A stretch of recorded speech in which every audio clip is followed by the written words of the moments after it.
नमस्कार दोस्तों। और ये आज की इस कहानी का नाम है परिवार। तुम्हें कुछ होश भी है या तुम सिर्फ घर के कामों के लिए ही बनी हो? कहाँ ध्यान रहता है तुम्हारा? सास बन चुके हो लेकिन अकल ढेरों भर भी नहीं है तुम्हारी। तुम्हारी बहू बाहर क्या गुल खिला रही है, तुम्हें कुछ भी पता है? मनीष जी मोहिनी पे चिल्लाते हुए बोले, जो उस समय कमरे में मनीष जी के लिए चाय लेकर आई थी। चाय टेबल पर रखते हुए वो हैरानी से बोली, क्या हुआ जी? इतना गुस्सा क्यों कर रहे हो? क्या कर दिया? जानवी ने अपने पति से पूछे। अरे वो अपनी सहेली की शादी में गई है तो क्या नाचने के लिए गई है, इसलिए इजाजत दी थी उसे वहां जाने के लिए।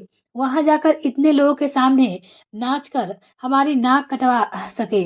अभी भी दीदी का फोन आया था, वो भी वहां अपनी रिश्तेदारी के कारण गई थी। वहां हमारी बहू को ऐसे नाचते देखकर उन्हें कितनी शर्मिंदगी महसूस हुई है, इसका अंदाजा भी है तुम्हें? मनीष जी गुस्से में बोले। ओह, तो ये बात है। दीदी का फोन आया था तभी मैं कहूँ कि अचानक क्या हो गया है। देखो, जानवी अपनी सहेली की शादी में गई है और अपने पति के साथ गई है। अब आजकल तो शादी में नाचना गाना बहुत ही नॉर्मल सी बात है, इसमें इतना गुस्सा होने वाली क्या है बात है? अरे वाह, कोई बात नहीं है। हमारे घर की कोई इज्जत नहीं है क्या? चार लोग देखेंगे तो क्या सोचेंगे? दीदी जीजाजी, अरे मेरे खुद के घर वाले वहाँ मौजूद है, वो लोग क्या सोचेंगे हमारे बारे में? मनीष जी गुस्सा होते हुए बोले, कोई कुछ नहीं सोचने वाला, किसी के पास वक्त नहीं है इन सब बातों को सोचने के लिए। और वैसे भी दीदी जीजा जी के बेटे बेटी सब अपने यार दोस्तों की शादी में खूब नाचते हैं, तब उन्हें नहीं दिखता। और फिर जानवी को भी तो नाचने का शौक है। मोहिनी जी ने बड़ी शांति से कहा, तो तुम्हारी बहू के शौक के पीछे अपनी नाक कटवा लूं? अरे सोचने वाला कोई कैसे नहीं है? क्या दीदी ऐसे ही फोन लगा रही थी? वो साफ कह रही थी कि उन्हें बड़ा अजीब लगा जानवी को ऐसे नाचते देखकर, बड़ी ही शर्मिंदगी महसूस हुई। अरे तुम भी तो सर्दिया शादिया में जाती थी, पर तुम क्या कभी ऐसे फुरा कर दिखाती थी? मनीष जी अपना पक्ष रखते हुए बोले, मेरे शौक, मेरे शौक। यह सुनकर मोहिनी जी ने मनीष जी की तरफ देखा। यह कहने से पहले एक बार भी सोच कर देखो कि मेरे शौक क्या है। तुम्हें ये भी पता है, तुमने मेरे सारे शौक मार दिए इस डर से कि तुम्हारे घर वाले क्या कहेंगे, कहीं उन लोगों को बुरा न लग जाए।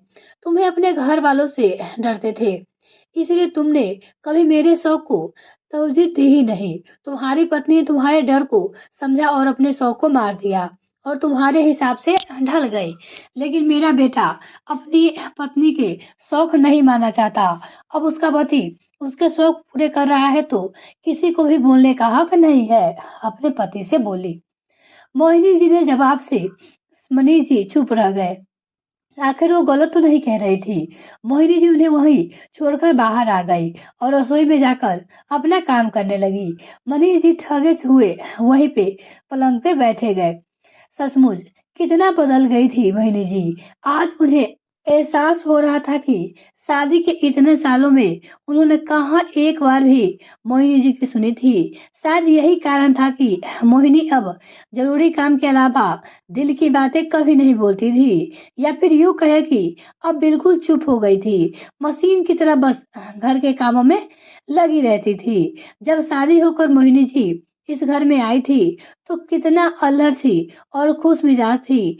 काम में ही बड़ी फुर्ती थी, बहुत ही जल्दी फटाफट सारे काम निपटाती थी। ज्यादा ऊंचे ख्वाब भी नहीं थे उसके, छोटी छोटी चीजों में ही खुश हो जाती थी। बस दो ही शौक थे उनके, और वो भी बहुत ही बड़े नहीं थे, बहुत छोटे छोटे थे। एक तो गाना गुनगुनाने का और दूसरा चाट पकौड़ी की दुकान पे खड़े होकर गोलगप्पे खाने का। शादी के कुछ दिन बाद ही अपने कमरे में अपनी अलमारी जमा रही थी और दोपहर का वक्त था, इसलिए सासू माँ और ससुराल आई हुई है। न दोनों अपने कमरे में आराम कर रही थी। अलमारी जमाते हुए मोहिनी जी भजन गुनगुना रही थी। उसी समय न पानी लेने बाहर आई और मोहिनी को गुनगुनाते देखकर वो बिगड़ गई। हमारे घर में गवैयों के लिए कोई जगह नहीं है, भले घर की बहुआ के ये लक्षण नहीं होते। यह सुनकर मोहिनी ने कहा, पर जीजी, मैं तो भजन गुनगुना रही हूँ। भगवान का नाम लेने से भी आखिर क्या समस्या है? उसके लिए भी तो एक वक्त निश्चित होता है। हर समय भजन नहीं गुनगुनाया जाता। और मुझसे जबान लड़ाने की जरूरत नहीं है। अपनी जबान को अपनी लगाम लगा कर रखो। ननद बोली। कहकर ननद ने दुत्कार दिया। उसके बाद मोहिनी चुप हो गई। शाम को जब मनीष जी घर पे आए तो दोनों माँ बेटी ने काफी गुस्सा किया और मनीष को साफ साफ कह दिया कि समझा लेना अपनी पत्नी को, हमारे सामने जबान चलाने की जरूरत नहीं है। बिना गाना गाए काम नहीं होता क्या उससे? तब मनीष जी ने मोहिनी को ही समझा दिया कि घर में किसी को भी गाना गुनगुनाना पसंद नहीं है, इसलिए आइंदा से इस तरह की हरकतें ना करे। ऐसे ही एक बार मोहिनी जी मनीष जी और अपनी सासू माँ के साथ किसी रिश्तेदारों में शादी में गई थी। वहाँ गोलगप्पे भी थे। यह देखकर उनका मन भी मचल गया। वो भी गोलगप्पे खाने के लिए वहाँ जाकर खड़ी हो गई।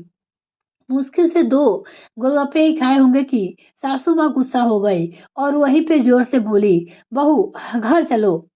उनका इतना तेज बोलते ही सब लोग हैरानी से उनकी तरफ देखने लगे, जबकि मोहिनी जी अपना पल्ला सही करते हुए फटाफट दोनों फेंक कर उनके पीछे आ गए। घर जाकर सासू माँ ने अच्छा खासा हंगामा कर दिया। बहू, तुझे जरा भी शर्म है? कैसे बेशर्मों की तरह वहां मुंह फाड़ कर गोलगप्पे खा रही थी? थोड़ा हमारी इज्जत का भी ख्याल कर लिया होता। गोलगप्पे पे तो ऐसे टूटी जैसे हमारे घर में खाने को ही नहीं मिलता और हमारे घर की बहुएं यूं दोनों पकड़कर बाहर खड़ी नहीं होती है।